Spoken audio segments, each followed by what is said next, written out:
Hello students, welcome to the mathematics class of 7 Star Convent School. Student, today we will discuss about symmetry.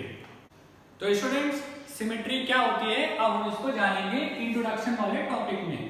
तो यानी introduction of symmetry हम ये कह सकते हैं कि बेसिकली वैसे तो आपको सिमेट्री जो है क्लास 6 के वीडियो लेक्चर में पूरी तरीके से बता दी गई थी। इंट्रोडक्शन इसका क्या होता है, ये कैसे कहाँ पे यूज की जाती है, ठीक है। फिलहाल आपको यहाँ पे एक शॉर्ट में हम बताएं तो सिमेट्री के लिए आप ये जान लो कि जो सेम जैसी जो चीजें हमें दिखती हैं उसके कोई दो पार्ट अगर किसी चीज के सेम दिखते हैं तो उसको हम सिमेट्री के अंतर्गत में रखते हैं, ठीक है। इसमें सबसे ज्यादा ध्यान देने वाली बात यह है कि सिमेट्री का यूज कहाँ होता है। तो आप ये जान लो जितने आर्टिस्ट होते हैं, प्रोफेशनल्स होते हैं, जो आर्किटेक्ट होते हैं, इंजीनियर्स होते हैं, ये सब इस सिमेट्री का बहुत ज्यादा यूज करते हैं रियल लाइफ में, ठीक है।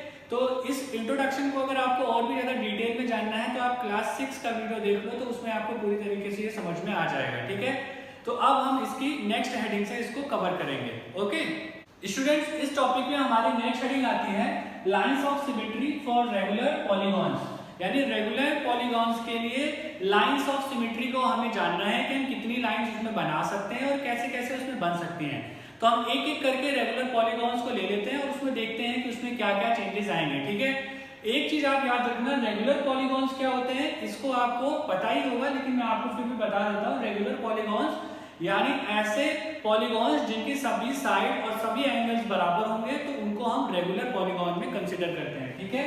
अब एक एक करके ले लेते हैं। सपोज अगर हम रेगुलर ट्राइंगल ले लें तो रेगुलर ट्राइंगल क्या हो जाएगा, इसको हम बोल सकते हैं इक्विलेटरल ट्राइंगल, यानी जिसकी तीनों साइड बराबर होंगी और तीनों एंगल भी आपस में बराबर होंगे। तो इसमें अगर हम सिमेट्री को देखें तो ये कैसी होगी, तो एक इसमें सिमेट्रिकल लाइन हम ऐसे डाल सकते हैं इस कॉर्नर से, ठीक है। एक सिमेट्रिकल लाइन इस कॉर्नर से आप डाल सकते हो इसमें, और एक सिमेट्रिकल लाइन इस कॉर्नर से इसमें डाल सकते हो, ठीक है। तो इस प्रकार से हम देखेंगे जब हमने ट्राइंगल लिया, यानी 3 साइड वाला जब हमने ट्राइंगल लिया तो फिर हम इसमें 3 लाइंस ऑफ सिमेट्री भी डाल सकते हैं। तो ये हमें एक चीज पता चल गई कि ट्राइंगल के केस में टोटल कितनी लाइंस होंगी, 3 लाइंस होंगी सिमेट्री की, ठीक है। इसके बाद अगर हम दूसरा ले लेते हैं जिसको अगर हम रेगुलर क्वाड्रिलेटरल कह सकते हैं, तो वो होता है स्क्वायर। स्क्वायर के केस में हम क्या देखेंगे, तो स्क्वायर को देखते हैं। स्क्वायर को जब हम अगर इसमें लाइंस ऑफ सिमेट्री डालेंगे, लाइंस ऑफ सिमेट्री आप जान तो रहे हो ना, बेसिकली एक ऐसी लाइन जहां से उसके दोनों तरफ के पार्ट सेम हो, एक जैसे दिखाई दे, तो उसको हम सिमेट्रिकल लाइंस कहते हैं, ठीक है। तो अब इस स्क्वायर के केस में आप क्या देखोगे, आप देखोगे एक लाइन तो हम यहां से डाल सकते हैं सिमेट्री की। अब आप देखो इस तरफ का पार्ट और इस तरफ का पार्ट दोनों एक जैसे है ना, तो ये एक सिमेट्रिकल लाइन कही जाएगी, ठीक है। अब एक लाइन हम यहां से डाल सकते हैं ऐसे, यानी जो स्क्वायर के एक तरीके से डायगोनल्स हो जाएंगे। और इसके बाद एक लाइन अगर हम ऐसे भी डाल दें तो ये भी सिमेट्रिकल लाइन होगी, और एक ऐसे अगर डाल दें तो ये भी जो है सिमेट्रिकल लाइंस हो जाएगी। तो यानी यहां से हम कह सकते हैं हमारे पास टोटल कितनी हो गई, 1 2 3 4 लाइंस हो गई। यानी स्क्वायर के केस में हम ये कह सकते हैं कि 4 लाइंस हम डाल सकते हैं जो है सिमेट्री की। तो सिमेट्रिकल लाइंस कितनी हो रही है, 4। यानी आप यहां से देखो एक चीज आपको पैटर्न मिल रहा है कि जब 3 साइड वाला कोई रेगुलर पॉलीगॉन था तो उसमें 3 लाइन हम डाल सकते थे। अभी तो 4 साइड वाला हो गया तो उसमें 4 लाइंस डाल सकते हैं। एक और ले लेते हैं जो 5 साइड का होगा रेगुलर पॉलीगॉन, तो इसमें क्या होगा, इसमें कुछ देखते हैं इसमें कितनी लाइनें आ जाएंगी। तो ये कुछ ऐसा होगा, ठीक है। इसको हम बोलेंगे रेगुलर पेंटागन। रेगुलर पेंटागन के केस पे अगर हम सिमेट्रिकल लाइन डालें तो आप देखोगे कि एक लाइन हम जैसे यहां से डाल देते हैं तो ये कुछ ऐसे बन जाएगा, ठीक है। इस साइड का हिस्सा इस साइड के हिस्से के बराबर होगा, तो ये एक सिमेट्रिकल लाइन हो गई। फिर एक लाइन हम यहां से डाल सकते हैं इस वाले कॉर्नर से, तो ये वाला कॉर्नर से लाइन जाएगी तो वो कुछ ऐसे जाएगी, ठीक है। फिर एक इस वाले कॉर्नर से लाइन जा सकती है जो कि ऐसे जाएगी। फिर एक इस वाले कॉर्नर से भी लाइन जा सकती है जो कि कुछ ऐसे जाएगी, और एक लाइन इस वाले कॉर्नर से भी हम डाल सकते हैं जो ऐसे हो जाएगी। तो यहां से एक चीज हमें पता चली, जब हम पेंटागन ले रहे हैं तो रेगुलर पेंटागन के केस में हम ये कह सकते हैं कि हम 5 सिमेट्रिकल लाइंस बना सकते हैं, ठीक है। यानी एक चीज हमें क्लियर हो गई, अगर हम हेक्सागन लेंगे रेगुलर तो उसमें 6 सिमेट्रिकल लाइन होंगी।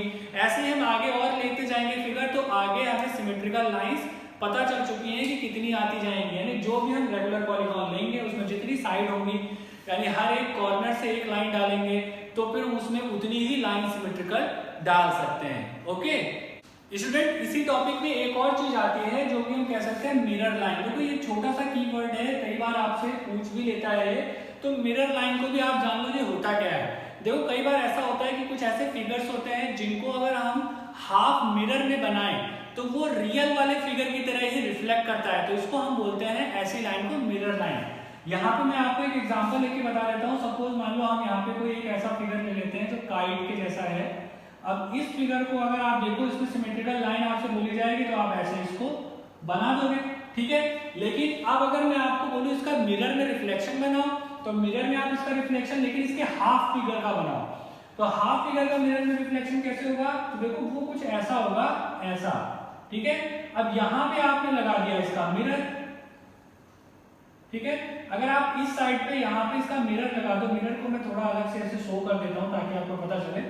तो ये आपने मान लो मिरर लगा दिया। अब ऐसी कंडीशन पे होगा क्या, इसकी जो इमेज है वो मिरर के अंदर बनेगी। मिरर को अगर मैं ऐसे कैप्चर करके दिखाऊं तो ये देखो ये एक मिरर है, ठीक है। ये मिरर की बाउंड्री हो गई।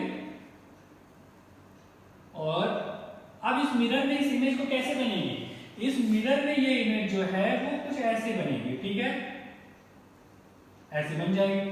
तो यानी यहां से आप एक चीज ये कह सकते हो कि अगर इस पूरे फिगर को हम बीच में से ऐसे इसमें सिमेट्रिकल लाइन डालें तो उसका शेप कुछ मिरर के लाइन के बराबर होगा अगर हम इस मिरर को इस शेप के बीच में रख दें। अगर हम मिरर को ऐसे लेके इस शेप के बीच में रख दें और इस हिस्से से अगर सिर्फ देखें तो ये वाला हिस्सा और इस हिस्से का इधर रिफ्लेक्शन दिखेगा, तो वो कुछ ऐसा दिखेगा मिरर के केस में। तो ये वाला रिफ्लेक्शन जो इस हिस्से का दिख रहा है और यहाँ पे ये दोनों हिस्से दिख रहे हैं, तो ऐसी लाइन को हम क्या बोल देते हैं? मिरर लाइन भी बोल सकते हैं। तो ऐसी लाइन जब कभी फॉर्म होगी तो हम इसको मिरर लाइन भी बोल सकते हैं, सिमेट्रिकल लाइन या फिर मिरर लाइन भी। अब इस केस में इसको मिरर लाइन भी बोल सकते हैं क्योंकि अगर यहाँ पे मिरर रखेंगे तो दोनों ही तरफ फिगर सेम फॉर्म होगा, ठीक है। तो ये एक चीज और इसमें याद रखना। Okay, in this class only this much, further we will continue in the next class. Thank you.